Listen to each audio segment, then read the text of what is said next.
আমি আজকে নতুন করে আবিষ্কার করলাম আমাদের মাননীয় সংসদ সদস্য জনাব আব্দুল্লাহ মাহমুদ তাহের শিশু মুক্তিযোদ্ধা, তাকে আমি স্বাগতম জানাই।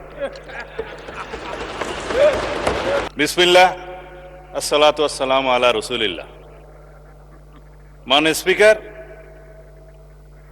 আমি বিনম্র শ্রদ্ধা জ্ঞাপন করছি সংক্ষিপ্তভাবে মহান মুক্তিযুদ্ধের সকল শহীদদের প্রতি।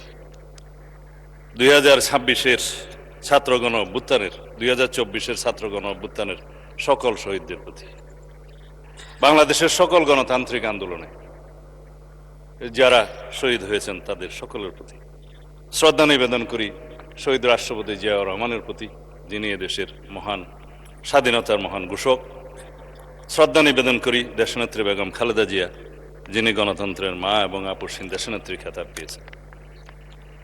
আমি সকল জাতীয় নেতৃবৃন্দের প্রতি শ্রদ্ধা নিবেদন করি, যারা বাংলাদেশের মুক্তিযুদ্ধের প্রাক্কালে এই দেশের স্বাধীনতার জন্য সংগ্রাম করেছেন, ভূমিকা রেখেছেন। আমি আজকে নতুন করে আবিষ্কার করলাম আমাদের মাননীয় সংসদ সদস্য জনাব আব্দুল্লাহ মাহমুদ তাহের শিশু মুক্তিযোদ্ধা, তাকে আমি স্বাগতম জানাই। আমাদের সম্মানিত, আমি সবাইকে সম্মান প্রদর্শন করতে কসুর করি না মাননীয় স্পিকার। আমাদের মাননীয় বিরোধী দলীয় নেতা নিজেকে শহীদ পরিবারের সন্তান দাবি করেন, সেটা আমার ভালো লাগে। কয়েকজন মুক্তিযোদ্ধাও ওই পারে আছে।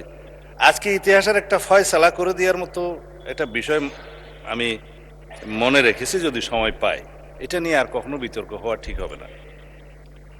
মাননীয় স্পিকার, মহামান্য রাষ্ট্রপতির ভাষণের উপর যেহেতু বক্তৃতা রাখছি, ধন্যবাদ প্রস্তাবের উপরে মহামান্য রাষ্ট্রপতিকে ইনস্টিটিউশনের প্রধান হিসেবে ধন্যবাদ এই জন্যই জানাই যে 2024-এর 5ই আগস্ট থেকে 8ই আগস্ট পর্যন্ত এই রাষ্ট্রে সরকারবিহীন অবস্থায় যে রাষ্ট্রের অভিভাবকের ভূমিকা পালন করেছেন, সেই জন্য